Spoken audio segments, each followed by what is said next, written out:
Hello. Okay.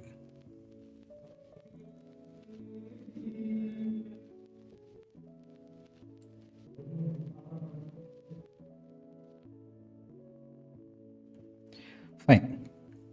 Hope you guys can hear me and see me clearly. Let's start today's stream.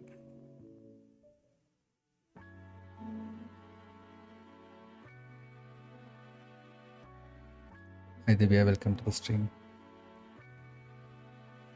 Okay, so let's go. So welcome back. Today we are at part 9 and we have been doing this task tracker project. We have completed a lot of modules. Here's a quick recap of what we are trying to do and what we have done so far. So we are trying to create a task tracker project, like a to-do tracker project using Spring Boot and React.js, and we are planning to containerize it and deploy it into the cloud. Okay, that's what we are trying to do, something similar to like the Microsoft To-Do application. And we have actually finished the backend and front end. So you can see this is the front end application which we just finished yesterday in part 8. So now what else is pending? What is pending is containerizing it, making it into Docker containers and deploying it to the cloud. Okay, we'll be deploying it to Google Cloud. Fine. Okay, so as you can see here, this module 5 is containerization. Okay, and I will show today's agenda. This is what today's agenda will be. Okay, we will have a short intro to Docker first. Okay, and then we will move on to containerize the front end and the back end. Okay, so GCP, yeah, we are planning to host it into GCP, Google Cloud Platform. Okay, so moving on, the front end, actually we don't need to containerize it because I'm planning to deploy it in GitHub pages, because that is free of cost. But then we'll also see how to containerize it. Okay, we'll actually see what are the benefits of Dockerization or like containerization, and then we will see how we can containerize it. Okay, so let's start with the intro to Docker. So I actually prepared a small analogy of what Docker is, just to make Docker clear to people, because I've seen a lot of people getting confused with what Docker is. Okay, so think of it like, you are at your home and you know how to make, let's say, dosa. Okay, and you are very good at making dosa at your home. But if you go to your friend's home, there are some things missing, like your favorite spoon is missing, or like your favorite cooking oil is missing, something like that is missing. So your dosa doesn't come as good as how you make it at your home. Okay, so what do? You hypothetically take your whole kitchen with you, okay, to wherever you are going. So let's say to your friend's home, you take your, bundle your whole kitchen, maybe take the whole kitchen room, and take it to your friend's home. And if you're cooking the dosa there, it's again going to be the same dosa, right? Because you have everything that you need. Okay, so think of Docker as that kitchen. Okay, you can take that kitchen anywhere. You can install that kitchen in any system. You can install it in your laptop, you can install it on the cloud, you can install it on a QA environment, dev environment, wherever you go, you can install Docker. So you can take the kitchen with you anywhere you want. Okay, the next thing you need is the cooking recipe, right? Because your cooking recipe is going to differ from others' recipe. So if you want to make a dosa, the recipe is different. If you want to make, let's say, idli, it's going to be different, right? So the Docker image is going to be the equivalent of that, like the cooking recipe. Okay, so let's say you want to make a dosa, as we are talking about it. We take that cooking recipe with us, and when your friend is asking, or you want to eat a dosa, you look at the cooking recipe and so do like, turn on the stove, pour oil, make the batter, pour it into the pan, all of that stuff, right? So that is what the cooking recipe says. Fine. So you can also, so this Dockerfile, like Dockerfile is what is cooking recipes for us. Okay, it's called Dockerfile. Fine. So the Docker image is built using something called as Dockerfile, and that will be our cooking recipe to make either a let's say a Spring Boot container image or a React.js image. You can make any kind of images you want. Okay, so Docker images. So that's what the cooking recipe is. Now, what is a Docker container? So you follow the cooking recipe, okay, and you make a dosa, right? You have the final outcome, the dosa, which you can put it on the plate and eat it. So that final item dish that you prepared is called as the container. Okay, so in technical terms, let's say you built an image for running an application, and then you're running that image itself, right, as a application. That is what the container is. Okay, so you can send requests to it, you can receive requests. So to a Docker image, you can't do anything, right? You have a cooking recipe, you have a paper. With the paper, you can't do anything, but with the stuff that you made out of it only, you can eat it, right? So it's the same thing. So with the Docker image itself, you can't do anything. I mean, it's just a state, it's just a recipe. But if you have to actually expose it to port 8080, and then you have to send request to it, you have to do some computations with it, that you can do only with the container. It's a running instance. Okay, so it's a running instance. Fine. Okay, that's a very quick and short analogy and Docker introduction. So if you guys have any questions, just let me know. Okay, meanwhile I'll just start writing how to containerize an application. Okay, so first we'll start with containerizing the front end, then the back end. Okay, so let's start. If I go to something called as hub.docker.com, okay, so this is the website, hub.docker.com. This is called as Docker Hub. Okay, this is where you find just same like how GitHub is there for people's projects, side projects, or whatever major projects are stored. Docker Hub is where Docker images are stored. Okay, so recipes are there. So let's say there are like big chefs who already made recipes. There are already existing recipes for dosas or idlis or things like that. Now you are going to make masala dosa. Okay, so you take the existing recipe like dosa, and then you add your own modifications to it. Okay, so you always need a base recipe, right? Without base recipe, you can't do anything. You can obviously write your own base recipe as well, but that is like too much complicated, or like it's like saying I am going to run Microsoft Word on my laptop, so I'm going to write the source code for running Microsoft Windows also, right? That is not what we do. We install this application and do our stuff on it. So similarly, so this Docker Hub has base images on which you can build your own image on top. Okay, fine. So now to run a React.js application, what you need is Node, right? npm. So you can search for Node and you will get this Node image. Okay, so this is the official image. So this tag means that official image, and there is a Node.js application image here. Okay, so if you see here, this is the Node.js image. Let me zoom in for the mobile users. Okay, so Node.js is a JavaScript based platform for server side and networking applications, right? So this is the official image to build Node applications. Okay, so in here I can take anything. So for now I'll take Node latest. Okay, there will be the command to use it. Okay, or I'll do one thing. This Node image, right? Its name is Node. Okay, I'll take this image as it is. So I have to create now a file called Dockerfile. Okay, I will remove this preview. I don't need this preview for now. In my VS Code, I'll go to my front-end application folder. Okay, and I'll create a new Dockerfile in here. Okay, so this will be my Dockerfile, and I'll say from Node. Okay, so this from line says that you have to start with the base image as Node application. Okay, I mean the Node image. So I'm going to take like the dosa image and I'm going to put masala dosa out of it. Okay, fine, something like that. Let me turn off Copilot.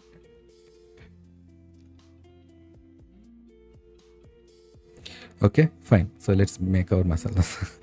So all images have something called as tags. Okay, so tags are like, let's say they might have made a Node image today, they might have made a Node image yesterday, or they might have made a Node image. Okay, think of it like there will be an image called dosa, and like let's say healthy dosa. Okay, like with healthy ingredients. I don't know how they make dosa. Or let's say there might be a maida dosa, which is like unhealthy. Things like that, right? I don't know dosa recipe. Don't blame me. Okay, so there are things like that, right? So you can, even with a single dosa, you can create like multiple items, like rava dosa, for example. So you can say each flavor of it are put into each tags. Okay, so similarly node has multiple flavors or tags for it. Okay, so if I scroll down here, there is a section called tags, right, inside the node, inside the Docker Hub website itself. So they have they say that supported tags and respective Dockerfile links, right?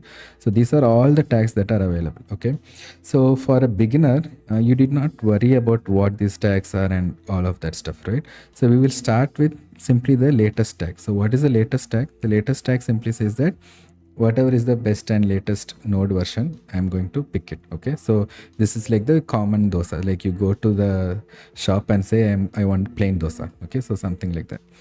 Okay, now from node latest, the first thing we have to do is we have to copy all of our local stuff into this image. Okay, so this, I mean the build image, run its on its own context. Okay, something called as context, build context. Okay, called as build context.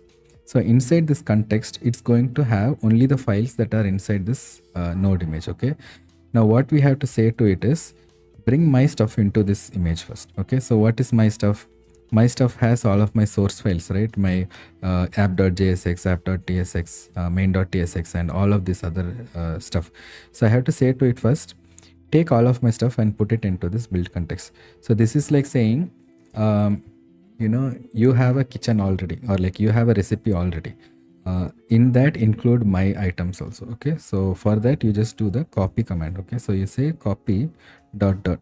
So what I'm saying here essentially is copy everything from my current directory into the build context current directory. Okay, so it's like saying copy from my current directory to build context current directory.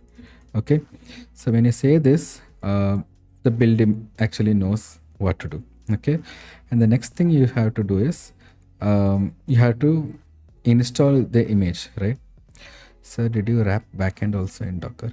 No, I haven't started backend yet. We are just doing front end. Where is today's agenda? So we are just doing front end. The next thing will be backend. Okay, so we'll complete that today as well. Okay, stay tuned. Okay, so we copied the current files, right? So after copying it, what we have to do is we have to install the node.js, install our dependencies inside, right? So when I copy, it also copies my package.json file, right? This package.json file is what says what dependencies are there, right? These dependencies, I need like entity and other dependencies I want. So I'll say here, run npm install. Okay, so with this, it will also set up my kitchen with all the stuff I want, like entity I want. So it's installed entity. Okay, and then the last part is start the server. Okay, for that there is a command called command. So command says you have to run this command when I run the container. So this first run command, right? So this run command runs during build, or like when you building an image. Okay, this command runs when you run the container. Okay, so only when you actually run the container, like put it on the dosa pan, this cmd part runs. Okay, so in here I'll just say npm run dev. Okay, so this is not the most polished image, by the way. I'm just showing it so that you guys can understand how Docker runs. Okay, so when you run npm run dev, same like how we are running it locally, right?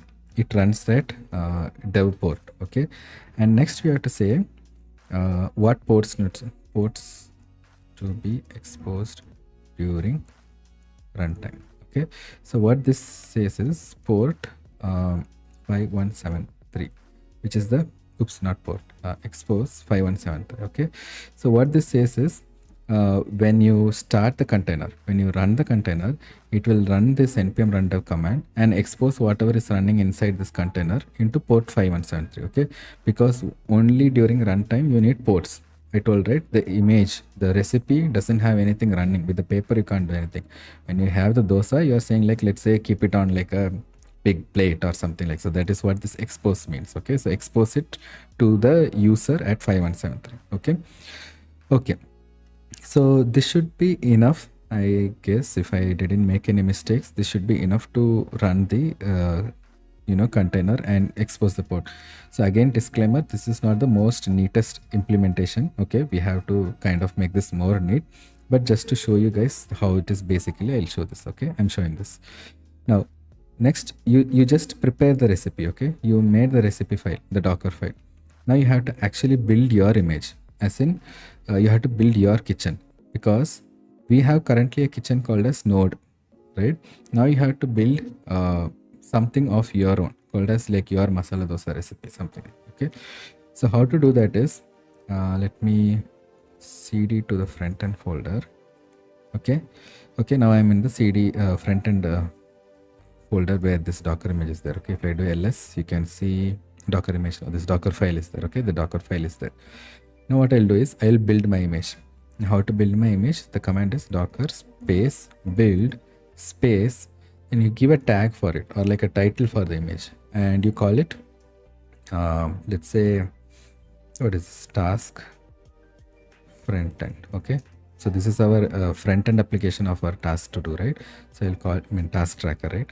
So I'll call it task front end, and then dot.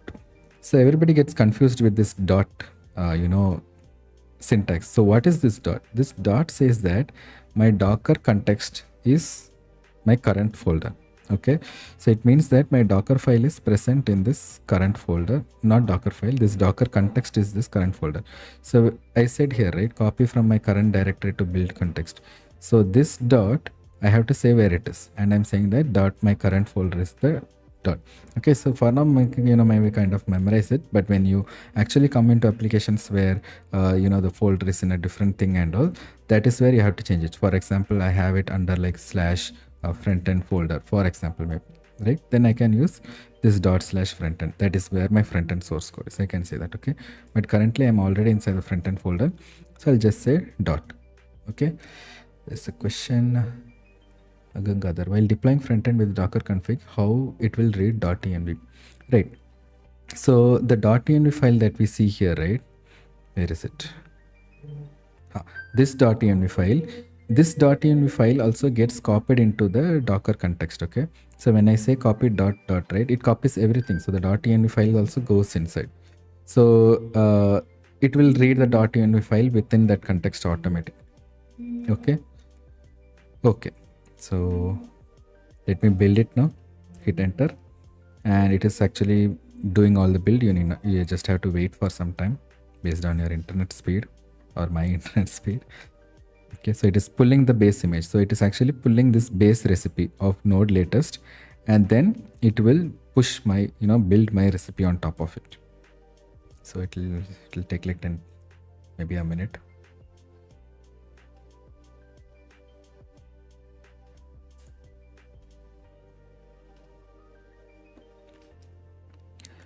There is no risk of pushing .env in Docker. I don't know much about Docker. No, there is no risk of pushing it in Docker. So the .env file, you have to actually keep it safe. I understand what you're asking about risks. So let's say you put your password here, like backend password, right? Password, and you store the password here, right? Some hash password. You are worried that this password is now going into the image, right? So the only thing here is, if you are going to push this image into the Docker hub, then anyone can pull that image and see what your password is. So in that case, what you mentioned is correct.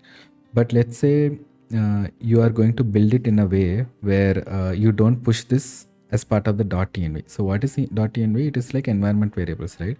So in that case, you can make your that is kind of little advanced topic, where you can say in your Docker file like env, and then you can say the name of the environment variable. Okay, what environment variable it should read from. And when you are actually running your container, right, you can run it with the command docker run and then -env and give you the environment variable there, right? So only during runtime you are providing the environment variable, not during build time. So your thing of risk will be mitigated there. Okay, I hope I answered your question. If there is more doubt, just let me know. Fine. Okay, so it built the image. So you can see everything is built. So now you might think, okay, if I go and run my application, where is it? Okay, this is my application, right? If I run this, it will work. But no, it says it didn't work, right? So if I go to localhost 5173, you see, where is it? So if you see localhost 5173, it says I can't be reached because nothing is running there. So if I go back to my source code, even though, where is it? I exposed 5173, it's not running because I didn't run my container yet, right? So till now we just built the image, we just built the recipe for our application. Now let's actually run the image. Okay, so for that it's just docker run, and then you have to give the image name. So what image name did I give here?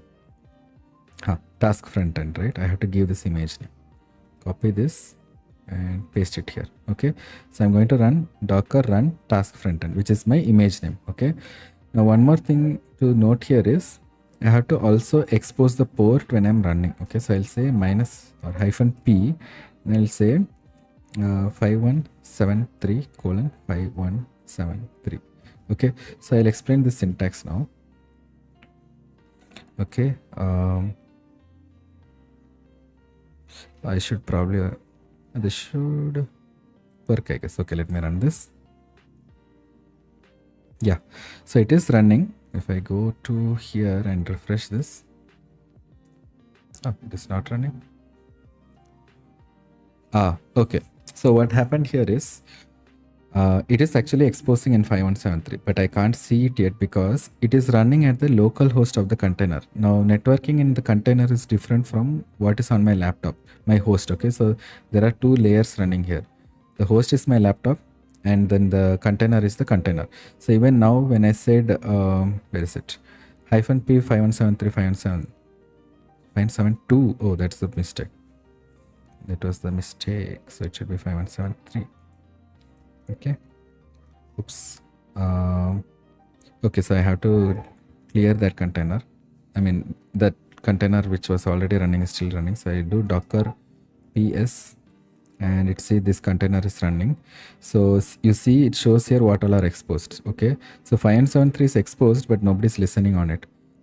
By mistake I put expose 5172 to 5173. Okay, so let me fix that. I will delete that old container using docker rm and then -f, which is to forcefully remove this container, and I'll put this container name. Okay, and hit enter. Okay, so that container is done. Now I will run this again with 5173. Okay, this time I give -p 5173 colon 5173, and if I run this should work ideally. No, it's not running. Okay, fine. So what is happening here now? Where is it? So I exposed everything on 5173, but you still don't see it because it comes to the first thing I was explaining. It is the, what do you say, this Vue.js, right? It is listening only to the local host of the container. It is not listening to outside it. Okay, so if I control C and if I do docker ps, right, I exposed the 5173 of the container, but then the container itself, the Vue.js itself, is not exposing itself to all ports. It's listening only on local host. Okay, I'll try to explain it to the diagram. Wait. Okay, this is your laptop, or like the host.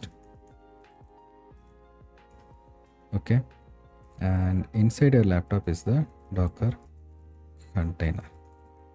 Okay,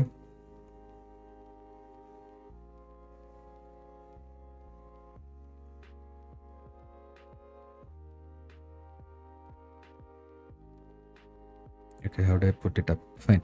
So inside this host, let me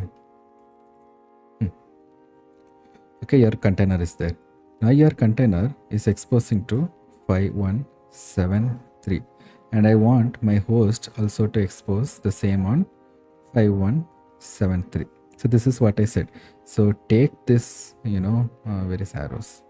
Take this 5173 and expose it to the laptop's 5173, because the networking layer of this Docker container is going to be different from the networking layer of the laptop itself. Okay, so I just said a one-on-one connection that one-on-one mappings, take this and expose it here. But and that also succeeded. But the problem now here is the Vue.js application that is running there, right? That application itself, let me show that. So inside the container, there is your Vue.js application running.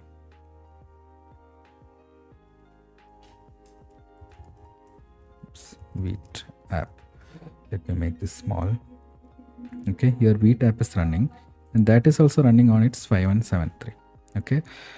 Okay, so this Vue app is not listening on all ports. That is the problem. Okay, so this Vue app is listening only on localhost. Okay, fine. So when it is listening on localhost 5173, you can't expose it to the other outside. So it stopped here itself. Okay, so how do I show it? It stopped here itself. Oops. Line. It stopped at this point itself. It didn't get exposed to the container, so that didn't get exposed to the laptop. I have to say to the Vue application to expose it to 0.0.0, which means all ports. So this is the shorthand for listen on all interfaces. Okay, listen all interfaces. So when I say to my Vue application to listen on all interfaces, it will expose it to all interfaces. Then it will go from the 5173 of this to the Docker's 5173 to the laptop's 5173. Okay, let's do that now.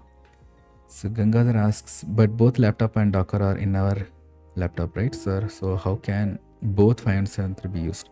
Correct. So the laptop actually runs on its own network layer, right? Not on my network layer. So my network layer, if you see, is my Wi-Fi interface, right?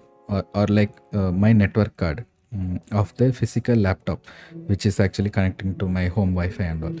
In that, I am exposing to 5173. But the Docker container is having its own network layer. So if you want to go deep into that, let me show you. Let me close this. So if I do if config, right? If config. Okay, so you see there are multiple interfaces here. Okay, my interface is running on there will be a Wi-Fi related one.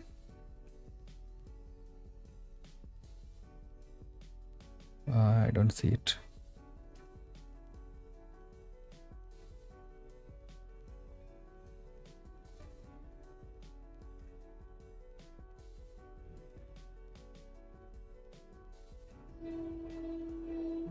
Okay, I'm trying to find my network interface. Just a minute.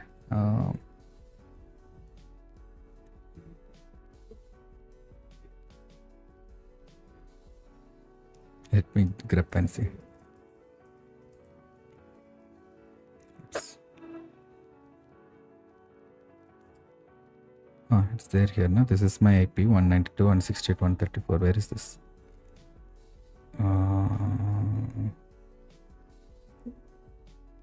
iNet 192.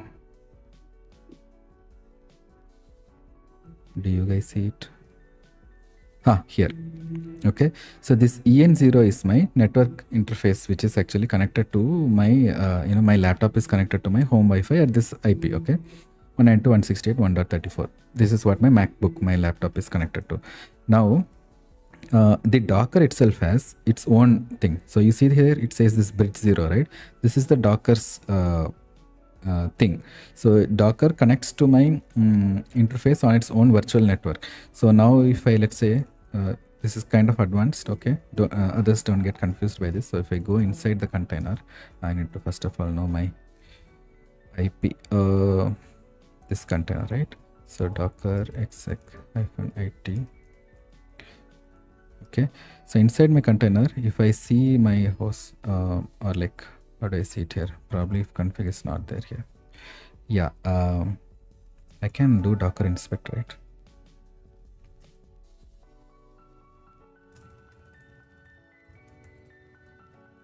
Okay, so if I see, see, it has its own IP. that Docker container has its own IP. So it's almost as if you have a separate device. Like let's say you have your phone or a different laptop connected to the network. Okay. Now that phone has again, or like that separate device has again 0 port 1 to 65,535. All of that ports is again available on that separate device, right? So the same concept here, that container acts as its own device, like it virtualizes itself like a separate entity, so it doesn't conflict with your 5173. Problem arises when you are having two separate containers with 5173 and you are exposing it on your host's single 5173, then problem comes. The second one, so let's say here there is one more container. Okay, there is one more container here, and this one's 5173 is also trying to talk to your laptop's 5173. When that happens, a conflict happens because your laptop has only one 5173, but these containers, they are on its own virtual containerization, they have its own 5173. Okay.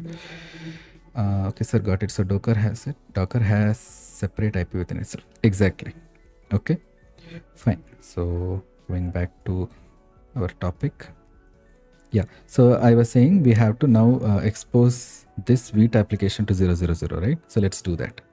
So I'll go to my Vite application and there is package.json, right? Here, when I run npm run dev, it does this just Vite, right? So there is an extra command. I forgot it. Let me quickly check it. Yeah, this -- host. Okay, so I have to run this -- host. Oops. And then say 0.0.0.0. Okay, when I say this, it exposes it to all port. Okay, let me rebuild the image. So okay, so every time you make changes to your recipe, right, you have to rebuild the image, you have to make a new image again, and you have to run the container again. Okay, so that's the whole point. Let me stop the container. So docker rm -f stop this container. Okay, and I will, so if you guys are trying, kind of overwhelmed with all these commands, you also have something called as docker desktop. So this one, right? So in here it will show you all the images, containers, and also I just built this image. Let me maximize this page. Okay, so if I created, right, so you see this task frontend, I created this image, and if I go to container section, this container is also there. Okay, so I'm planning to delete this container now. I'll delete this. Okay, and I'll go back to my source code. Okay, so for now I'll show with docker desktop itself so that you guys don't get confused. Okay, so just for building, I'll use this building and running. Okay, so now I'll rebuild my image using the same docker build -t, the name of the image, and then dot. Okay, let me build it. So this time it's going to be a little more faster because I already have the node image in my local, right? It got pulled, the image got pulled, right? So it got built. Now let me run it. Okay, so you see here immediately it says two items now. It is exposing on localhost as well as my containers IP 172.17.02. So this is my containers IP. Okay, it's exposing there as well. So now if I go to my browser and refresh, it's supposed to work.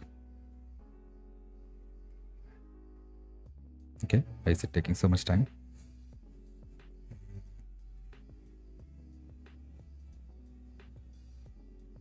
Oh, something happened. It's not working again. Let's debug and see.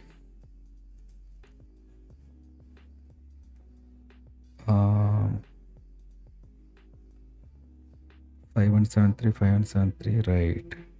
00, right. Hey, it keeps saying Vite config. Oh, it keeps restarting again and again for some reason. Okay, I wonder why. Let me refresh now.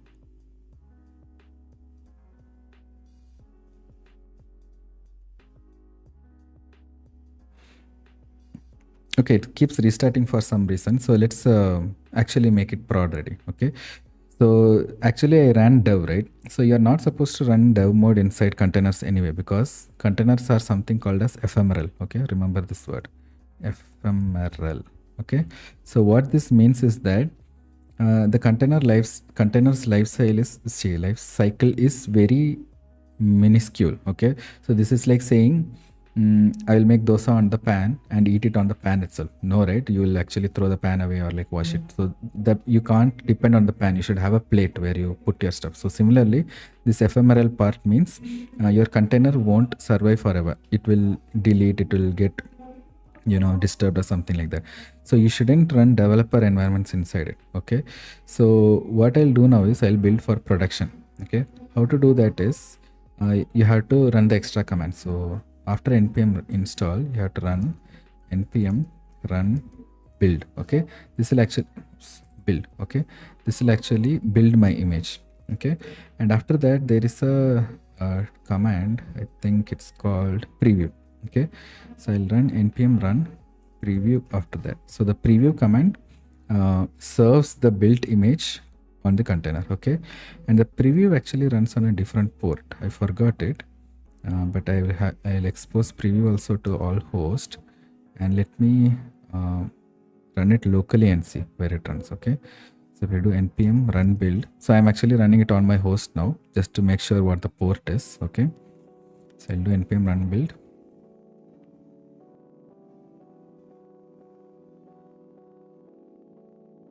Okay, and if I do npm run preview, okay, so it's running at 4173. Okay, not 5173. So now I have to expose 4173. I mean, yeah, 4173 here. Instead of 5173, I'll export 4173, save it. Okay, and now I'll rebuild my image. Stop this, and it's building. Okay, I'll build my image with this new definition. Okay, I'll delete my existing containers and everything, right? Where is my Docker desktop? I will delete the old image. Actually, I don't need to delete the old image. When I rebuild an image, it will actually,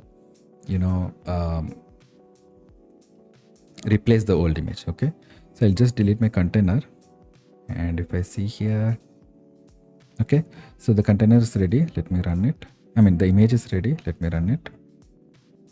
But when I run it, I have to expose it on 4173. Okay, remember that. Okay, so it says now that it's exposing on 4173. So I'll go back to my application, and if I run localhost 4173, right, my application is ready, right? So now your application is running in a containerized environment. Fine. Okay. But you see the tasks are not getting listed because my backend is not running. Let me run my backend. Let me start my backend server. Okay, and if I go back, if I refresh, yeah, my tasks are also appearing. Okay, so although it is running inside the container, it is fetching all the tasks in the Spring Boot application, the backend, and it is showing here. Okay, fine. So for production, we have to use preview port, but sir, build also runs on 5173, right? No, build is actually running on 4173. So if I show you here, see, I exposed 4173. So I built it on 4173 only, and I exposed it on 5. When I'm running also, I'm exposing the 4173 port. And your question about for production, should we use preview port? For production, we should use whatever port we are exposing here. Okay, so for preview, so this is actually a combination of, you have to understand VJS previews on 4173. Okay, previews on 4173. Okay, oops, 3. Okay, so preview runs on 4173, but dev runs on 5173. Okay, so if you were to do npm run dev, then you have to expose 5173. But if you did npm run preview, then you have to expose 4173. So it is depending on the application. Now, if I, let's say, expose a Spring Boot application, it runs on 8080. So I have to expose 8080 for the Spring Boot application. Okay, so it depends on the application what you're running. And then during runtime, you have to expose that specific port. Okay, so that is how it is. Okay, so I will move this down here. Okay. And with that, the front end containerization is kind of done. Okay, so even now people don't use this exact structure in what is it, production, right? This is still a kind of a bloated image, but I will stop it here, because we are just doing the basics. So in production, maybe you can do it as homework. What you can do is see how you can make this image even smaller. Okay, so if you see this image size, this is going to be a very big, huge image. Here is the image. Okay, so it says 1.93 GB, right? You shouldn't be having such a huge image when you are in production. You should have a very small, lightweight image. So what we usually do is we do something called as multi-staged builds. Okay, so I have written a blog as well on multi-staged builds. You can go to my site here and search for stage. Okay, so it says here, right, creating multi-staged Docker builds for shrinking image sizes. So you have to do something similar to this. So this one I showed a different example. So similarly, where is it? So you have to create a temp stage. Okay, you have to create a temp stage where doing the build and all that stuff, okay, of the npm application, of the React.js application. And then there will be a main stage or like a run stage where you expose the application. So in our case, we'll be using a HTTPD image. Okay, this might be complicated for those of you who are doing Docker for the first time, but remember that this is not the most optimized solution. Okay, fine. So someone asks, there's no more no question. Build also run. Yeah. So okay. So there's no more no question. So if you guys have doubts, just let me know. Okay. So for now, I will commit whatever I did so far. Okay. And how long has this been running? 43 minutes, right? So we are around the halftime mark. So I will put a short break. Okay. And then we will come back and see how we can containerize the backend. Okay. We'll Dockerize the Spring Boot application as well. Okay. Where's my Docker file? So this one I'll commit now, and we'll come back and do the Spring Boot application. Let me commit this.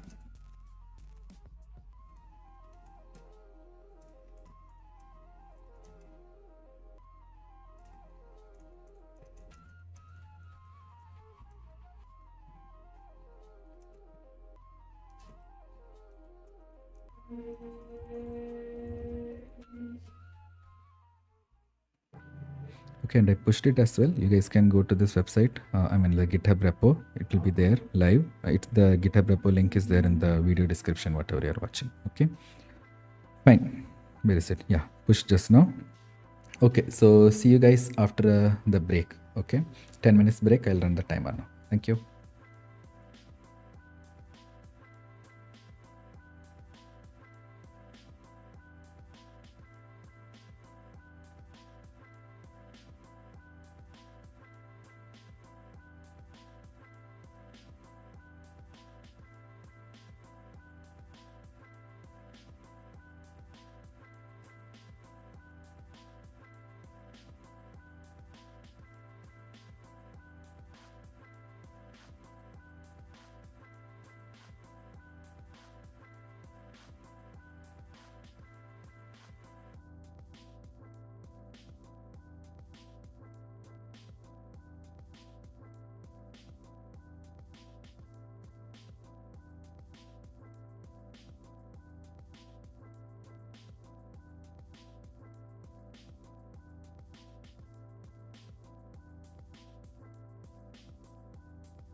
Hello. Fine. So welcome back after the break, and let's move on. Okay. So we just finished containerizing the front end, right? So this is done, and let's move on to containerizing the back end. Okay. So how do we do that? Same like how I wrote a Dockerfile for front end, I have to write a Dockerfile for backend. Okay, so the backend folder is here, and inside it, I'll create a new Dockerfile. Okay, now for the front end, wait, let me open the front end Dockerfile so that I can compare it with that. Okay.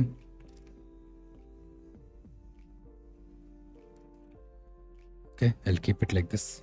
Okay, so for the front end Dockerfile, what is the first thing we did? We pulled it from, pulled a base node image, right?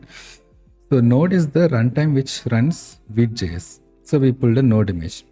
But in case of our Spring Boot application, what is the runtime? We are using Maven, right? Maven is not the runtime, it's like the build tool. Okay, so Maven runs inside Java, which is actually the runtime. So Maven is the build tool which we are using.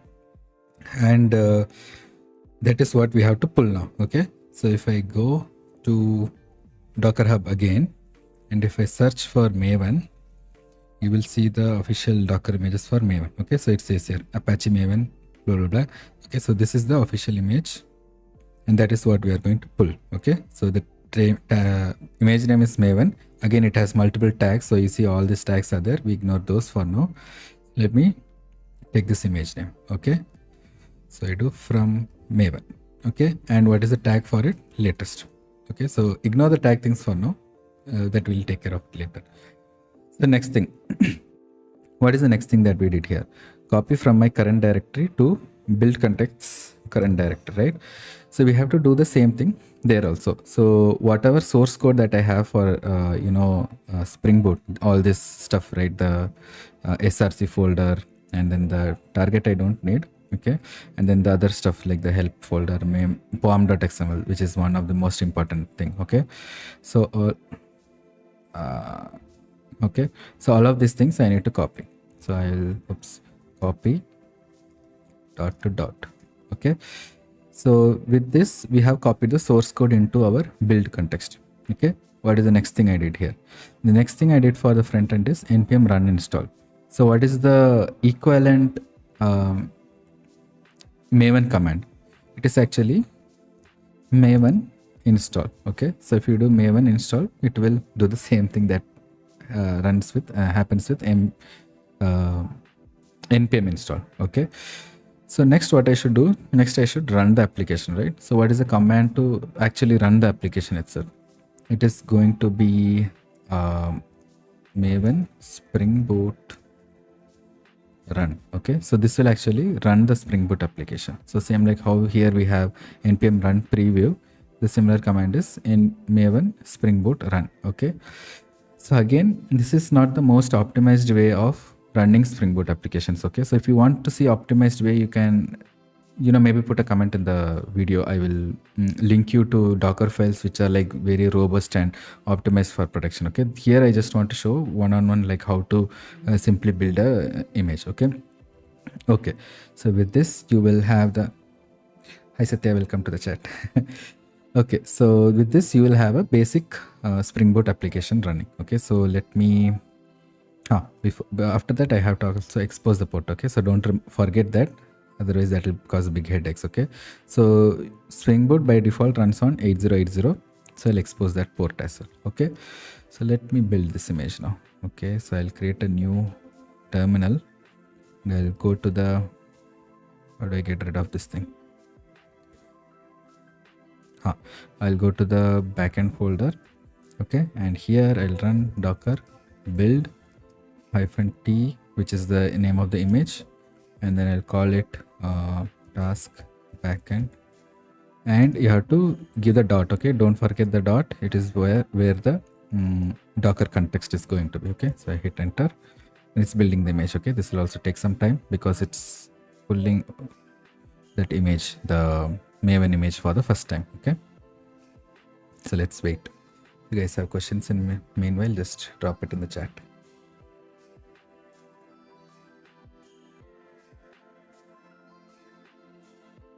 Oh, it's a 91 MB image. Okay, that's going to take some time. So, okay, so this is, let me explain a bit about tags here now. So you see this image is 91 MB here, right? So if you see in the Docker Hub, there is something called Alpine, right? This Alpine kind of tags are the smallest flavor. You get like very small sized images, like instead of 91, it might be just like 30 MB or something. Okay, maybe we can open this and see. Oh, doesn't show it here. So if I go to the tags itself, okay, and if I search for like Alpine, okay, so the Alpine flavor image, you see, how much is it? Oh, that is also big. Okay, there will be some Alpine image which is very small. Okay, it's 186. Okay, this is the whole image, right? Okay, correct. So the whole image is 186 MB. But if you see in this image, one layer itself, so these are multiple layers, so you see multiple stuff here, right? So each layer is like big, like 90 MB, 100 MB. But if you see here, the whole image itself is just 186 MB only, the Alpine image. So this is the one of the reasons why you have multiple flavors. You might have like small image sizes. So cloud deployment would be in Azure, AWS, GCP. So we are planning to deploy it in Google Cloud. So, yeah. Okay, so using Google Cloud Run. Okay, fine. So mn install just completed. Oh, so one mistake I did. So you see mn install is run. Okay, but mn spring boot run is actually running the application. That I shouldn't do during build phase. Okay, if you remember here, runs during building an image, and cmd runs during running the container. Okay, so this should be a cmd command. Otherwise what happens is, you see here, it keeps running forever. Actually the application is running now. The application is running, so that's why it never stops. It keeps running forever. Okay, so I'll stop this and I will change this to cmd. Okay, oops, cancel. So I have changed this to cmd. Now this will run during container runtime only. Okay, okay, fine. So let me rebuild the image. Same command. So this time the pulling the image doesn't take time. Okay, only the installing part takes time, because it's actually pulling all the dependencies required to build the Spring Boot application, and it is packaging those things. Okay.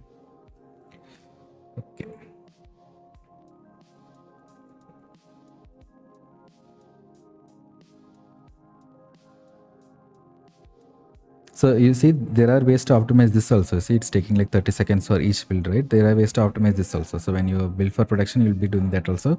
But I'm not going to cover that because now for us performance is not our target. Okay, or for us, we get the stuff that is the target. Okay.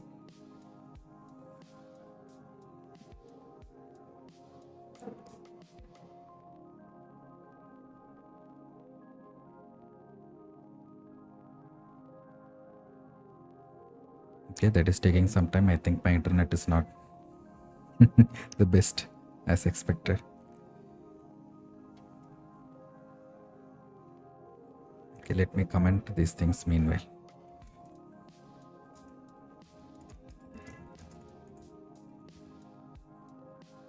Okay, fine.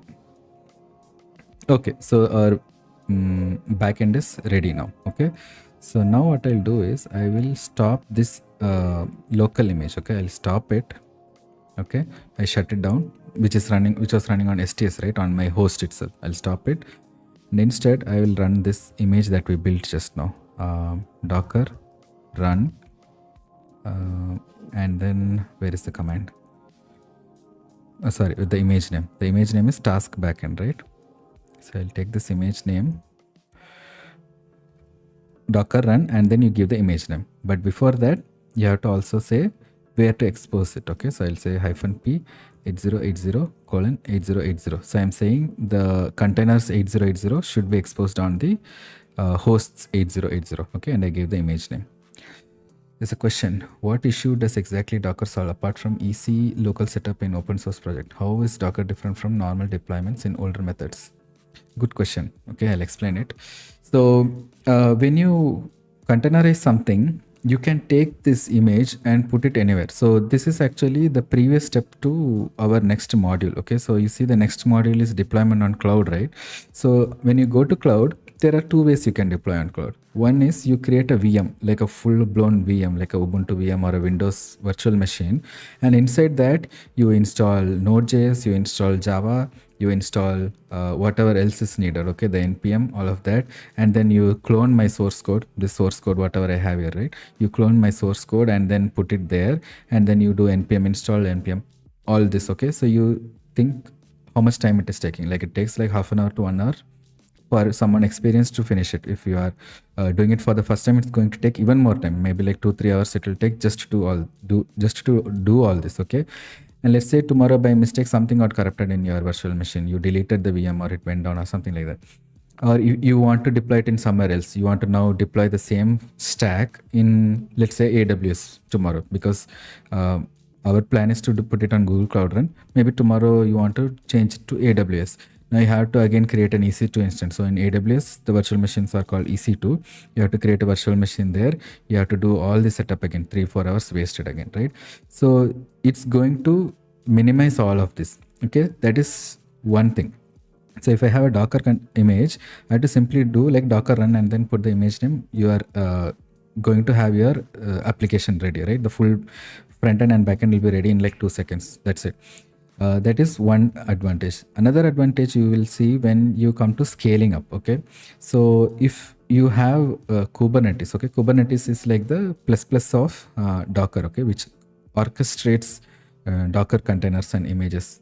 Okay, so let's say you are having you are building an application like an e-commerce application. Let's say you are building Amazon.com. Okay, there is a sale going on, Black Friday sale, and suddenly there is like so many requests coming in, and you have to scale up. Now you don't have time to sit down and set up new virtual machines or physical systems where you sit and deploy each of this. Okay, if they are containers, then you can immediately scale up in a fraction of a second. Like it will just see that there so much traffic is coming, and it will just deploy multiple containers so that each container can take the load and like distribute the load. So all of this can be done only when there are containers. So containers minimize this whole concept of infrastructure setup. Okay, the infrastructure problem, like you might have heard this thing where people say it works on my machine but it is not working on another machine. So that will never happen with containers, because the runtime, which is the Docker, right, is going to be same on every machine. So the recipe that I said in the beginning, right, this cooking recipe and the kitchen I'm actually putting the kitchen on every place and then saying that this is my recipe. So it is going to be very simple to bring up environments. Okay. So when from a developer perspective, it's not going to help you much maybe, but from a DevOps perspective, when you go into deploying your application onto production and serving to the customer, that is when it's going to help. Okay. Fine. So I started the backend application also from Docker using Docker run. And let me refresh this now and see it's working. So if I see my, where is this network? If I refresh, let me maximize this. Okay. It made a request to localhost. Sorry, not this one. Task, right? So localhost 8080/API/task. This is my Docker image. Okay. So if you want for proof, I'll stop this image. Okay. Control C. I stop my Docker container. Oh, it's must be still running. I see. I think I'll go to Docker desktop. Okay. Yeah. You see the backend is still running. Let me. Is it running? It stopped, I guess. Yeah, it is stopped anyway. Is it? Oh, I'm in images, sorry. So if I go to containers, you see my task backend container is running. Okay, let me stop this. Okay, and now if I refresh my project, it will not work. It shouldn't work. Why is it running?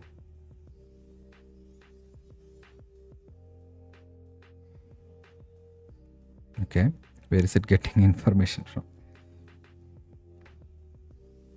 It did fail. Okay, but somehow okay, it did fail.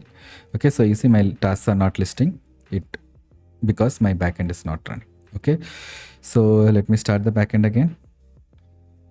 Okay, I started the backend container, and if I refresh now, I got all my tasks. Okay, so containerization is also done. Okay, so I'll commit this code as well. And disclaimer again to you guys, do not push this image into your production, right? If you're actually doing things in your office and part of your work, this is like the most dummy basic image. Do not, it gets the work done, but I'll show you the image size. Okay, where is the image size? Here, right? This backend is 1 GB. If you want to put a 1 GB container into your image into your application, that is not very optimal, right? I said about scaling up, right? If you are going to create 30 containers, it becomes 30 GB. That's like too bad for production. Okay, because in production you're not going to have 30 containers. There might be 300 containers, so or 3000 containers, so it's gone. So the image sizes should be like in order of like 100 MB, 200 MB, that sizes. So when you optimize it to that level, with how I said, what is that?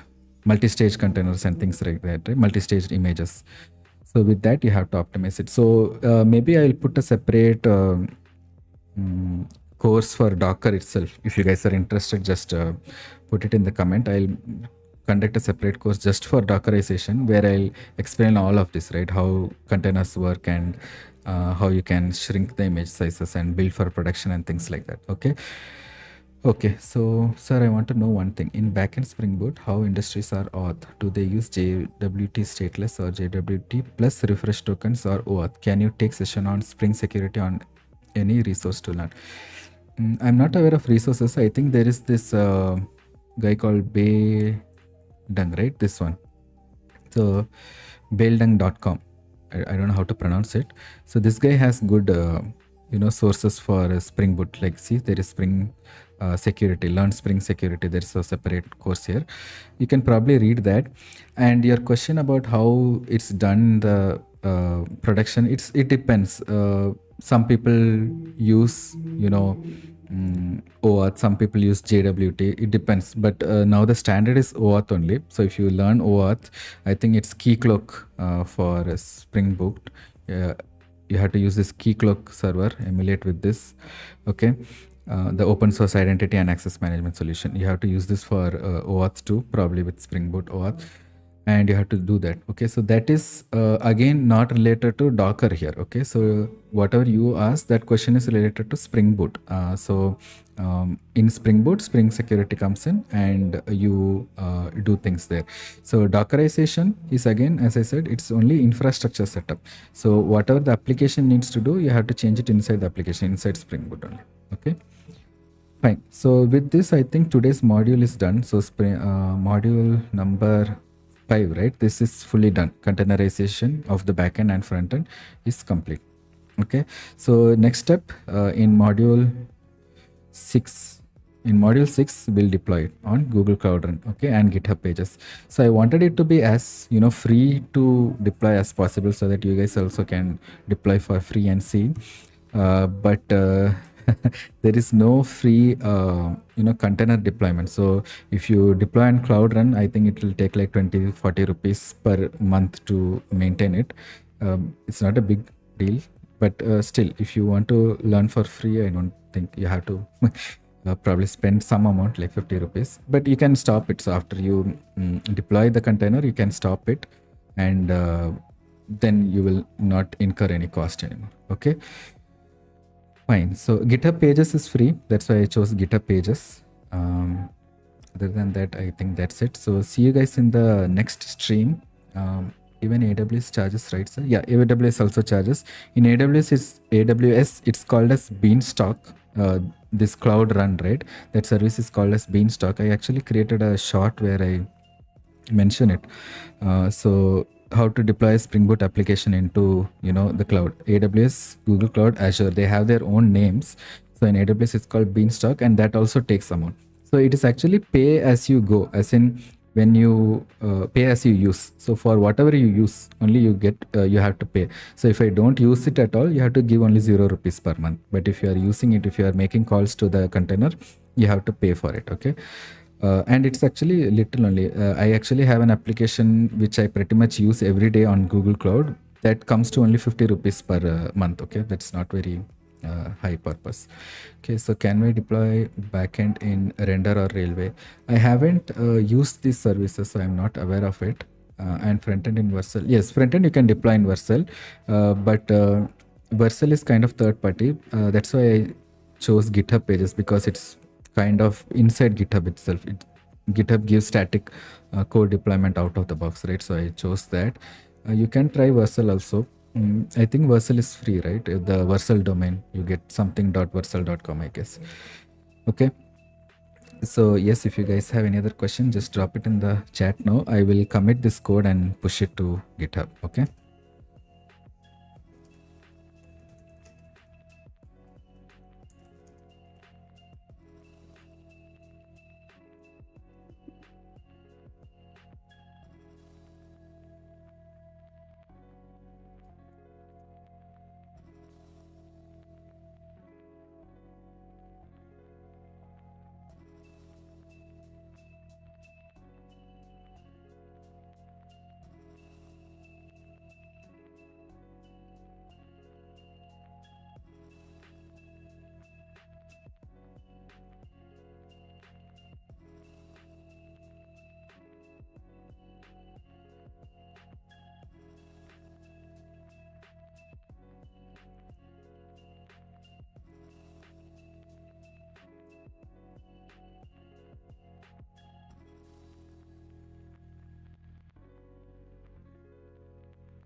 Okay, so this is a nice session. Thanks, Shibin. Looking forward for the sixth one. Thank you, Satya.